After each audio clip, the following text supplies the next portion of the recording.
Guys, welcome to our channel Quick Study. चलिए शुरू करते हैं आज का सेशन। हमारा पहला क्वेश्चन है, मानव शरीर में प्रचुर मात्रा में कौन सा तत्व है? Carbon, iron, nitrogen, oxygen. ये पाया जाता है ऑक्सीजन। कितने परसेंट? 62%। उसके बाद पाया जाता है कार्बन 20%, देन हाइड्रोजन पाया जाता है कितना? 10%, और देन पाया जाता है नाइट्रोजन 3%। और भी अन्य तत्व पाए जाते हैं, लेकिन जो मेन है वो ये है, उनके बारे में आप ध्यान रखिएगा। खट्टे स्वाद के लिए कोशिकाएं जिह्वा के किस भाग में होती हैं? पिछले, पार्श्व, अगले, मध्य। अगले भाग से हम करते हैं मीठे का अनुभव, पिछले से करते हैं कड़वे का, और आगे से जिह्वा के जो आगे का भाग होता है उससे हल्का सा पीछे जाएंगे तो वहां पे करते हैं नमकीन का अनुभव, और साइड के भागों से यानी कि पार्श्व भागों से कम करते हैं खट्टे पदार्थों का अनुभव। तो इसका आंसर हो गया दूसरा, पार्श्व भाग। मानव में स्वादेंद्रियां किस चीज का पता लगाती है? स्वाद का, गंध का, स्पर्श का, सुनने का। ये लगाती हैं स्वाद का। आहार में लवण का मुख्य उपयोग क्या है? जल में जो भोजन के कण है उनको घोलना, या भोजन के पाचन के लिए अपेक्षित हाइड्रोक्लोरिक एसिड को लघु मात्रा में पैदा करना, भोजन की प्रक्रिया को सरल बनाना, या भोजन को स्वादिष्ट बनाना। ये इसका आंसर है, बहुत सिंपल सा, भोजन को स्वादिष्ट बनाने के लिए। आहार नाली एक लंबी नली है जो कहाँ तक विस्तृत होती है? मुंह से अमाशय, अमाशय से बड़ी आंत, छोटी आंत से गुदा, या मुंह से गुदा। ये होती है मुख से गुदा तक फैली होती है। पदार्थ का परमाणु सिद्धांत किसने प्रतिपादित किया था? एवोगाड्रो, डाल्टन, न्यूटन या पास्कल। ये प्रतिपादित किया था डाल्टन ने। डाल्टन का परमाणु सिद्धांत आता है हमारा, बहुत ज्यादा इंपॉर्टेंट है। कौन से दो आधारभूत बल दो न्यूट्रॉनों के बीच आकर्षण बल उपलब्ध कराते हैं? गुरुत्वीय और स्थिर वैद्युत। अन्य बल गुरुत्वीय और नाभिकीय, स्थिर वैद्युत और नाभिकीय। ये कराते हैं गुरुत्वीय और नाभिकीय बल। किस तत्व के रासायनिक गुण निम्न में से कौन करता है? प्रोटॉन, इलेक्ट्रॉन, न्यूट्रॉन, उपयुक्त सभी। ये करता है इलेक्ट्रॉन। किसी भी परमाणु के नाभिक में प्रोटॉन और न्यूट्रॉन पाए जाते हैं, और इलेक्ट्रॉन जो है उसकी कक्षा में बाहर गति करते हैं। तो किसी भी तत्व के रासायनिक गुणधर्म जो है वो इलेक्ट्रॉन ही निर्धारित करते हैं। किसी तत्व के तुल्यांकी भार तथा संयोजकता का गुणनफल किसके बराबर होता है? वाष्प घनत्व, सापेक्ष घनत्व, परमाणु भार या अणु भार। ये होता है परमाणु भार के। निम्न में से आवेश रहित कण हैं? प्रोटॉन, इलेक्ट्रॉन, न्यूट्रॉन, अल्फा कण। ये होते हैं न्यूट्रॉन। नाभिक में हमारे प्रोटॉन और न्यूट्रॉन पाए जाते हैं। प्रोटॉन पे प्लस चार्ज होता है, नेगेटिव जो होता है न्यूट्रल होता है, और इलेक्ट्रॉन पे होता है माइनस चार्ज। परमाणु तत्व 29 किससे संबंधित है? 29 परमाणु क्रमांक होता है Cu यानी कि कॉपर का। किस उसमें आता है? S block, D block, P block या एफ ब्लॉक। ये पाया जाता है डी ब्लॉक में। कैथोड किरणों में क्या होता है? केवल द्रव्यमान होता है, केवल आवेश होता है, या दोनों होते हैं, या फिर दोनों में से कुछ भी नहीं होता? क्या होता है इसमें? जो इलेक्ट्रॉन पाए जाते हैं, इलेक्ट्रॉन कैसे होते हैं? ऋणात्मक होते हैं, और इलेक्ट्रॉनों का कुछ द्रव्यमान भी होता है। तो मतलब कैथोड किरणों में द्रव्यमान तथा आवेश दोनों पाए जाते हैं। ताप गतिकी का प्रथम नियम किससे संबंधित है? चार्ल्स का नियम, न्यूटन का शीतलन नियम, ऊष्मा का विनिमय नियम, या ऊर्जा संरक्षण के नियम।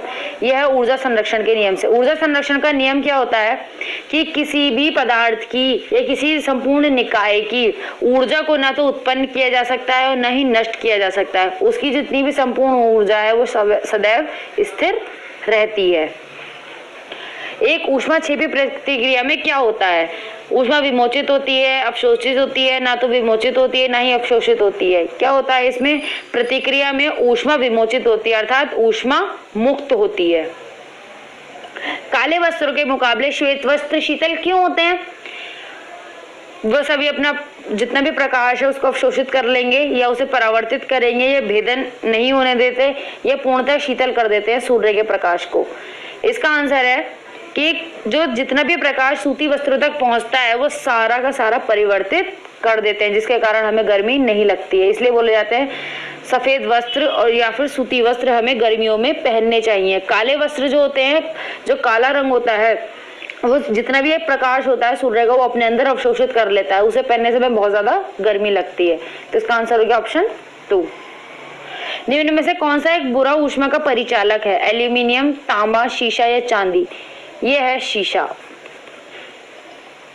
पृथ्वी निम्नलिखित में से क्या है? ऊष्मा की अच्छी परावर्तक है, ऊष्मा की गैर अवशोषक है, ऊष्मा की अच्छी अवशोषण है और अच्छी विकीरक है, ऊष्मा की खराब अवशोषण और खराब ही विकीरक है। तो इसका आंसर है ऑप्शन नंबर 4, ऊष्मा की खराब अवशोषक है और खराब ही विकीरक है।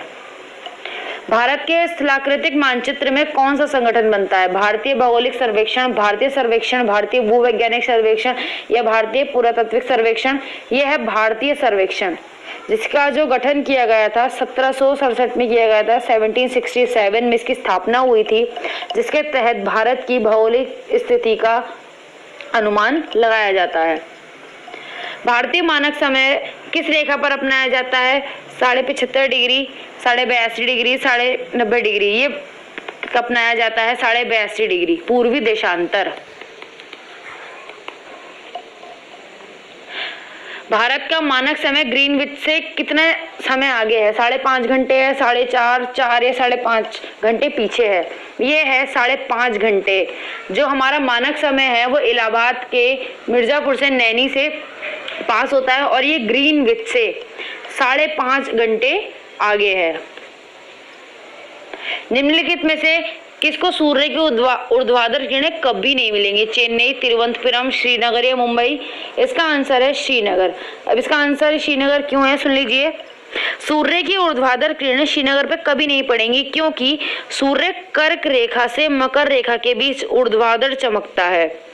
श्रीनगर की स्थिति क्या है? कर्क रेखा से बहुत ज्यादा दूर है उत्तर में, अतः यहाँ पे सूर्य की जो ऊर्ध्वाधर किरणें कभी भी नहीं पहुंच पाएंगी। लेकिन जबकि हमारे चेन्नई है, तिरुवनंतपुरम है, मुंबई है, इनकी स्थिति कर्क रेखा और मकर रेखा के बीच में ही कहीं होती है, इसलिए यहाँ पे सूर्य की किरणें काफी हद तक पड़ जाती हैं, लेकिन परंतु श्रीनगर में कभी भी ऊर्ध्वाधर नहीं पड़ेंगी। निम्नलिखित में से वह शहर या कस्बा कौन सा है जो सबसे अधिक उत्तरी अक्षांश पर स्थित है? पटना, पंचमढ़ी, इलाहाबाद या अहमदाबाद? ये है पटना। पटना की स्थिति है 25 डिग्री 37 मिनट नॉर्थ। पंचमढ़ी की है 22 डिग्री 3 मिनट नॉर्थ में। इलाहाबाद की है 25 डिग्री 28 मिनट नॉर्थ में और अहमदाबाद की है हमारी 8 डिग्री 29 मिनट नॉर्थ में। लगभग इतनी है, अहमदाबाद की कंफर्म नहीं है, आप देख लीजिएगा एक बार इसको। प्रथम केंद्रीय विधानसभा का गठन कब किया गया था? 1922, 1921, 1920 या 1919? ये किया गया था 1921 को। और इसके जो पहले अध्यक्ष थे वो कौन थे? Frederick White. और दूसरे अध्यक्ष थे विट्ठल भाई पटेल 1925 में।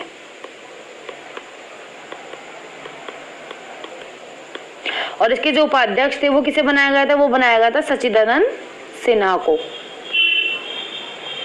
भारत की विधानसभा किसके कहने पर बनाई गई थी? बेबल प्लान आया था, क्रिम्स मिशन आया था, अगस्त प्रस्ताव आया था, कैबिनेट मिशन पे? ये बनाई गई थी कैबिनेट मिशन के कहने पर। कैबिनेट मिशन जो आया था वो भारतीय संविधान के गठन के लिए आया था। कब आया था? 1946 में।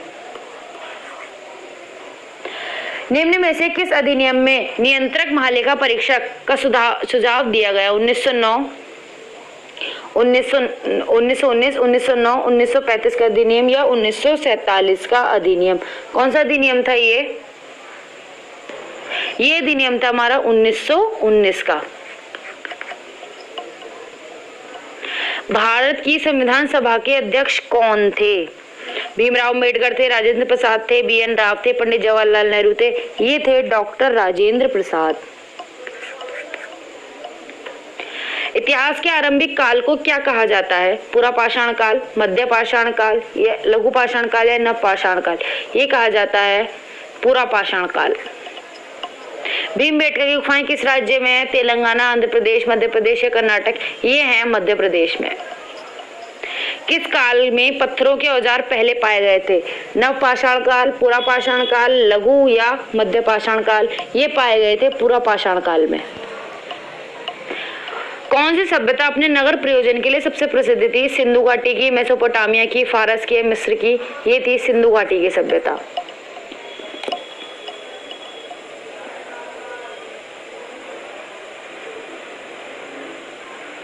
तो दोस्तों ये कंप्लीट होता है हमारा आज का वीडियो। आपको हमारा वीडियो कैसा लगा प्लीज़ कमेंट बॉक्स में लिख के ज़रूर बताइएगा।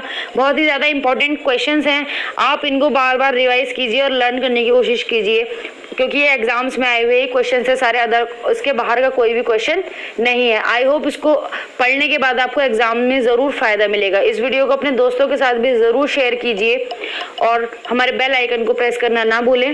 Thank you so much guys, कल मिलते हैं नेक्स्ट सेशन के साथ।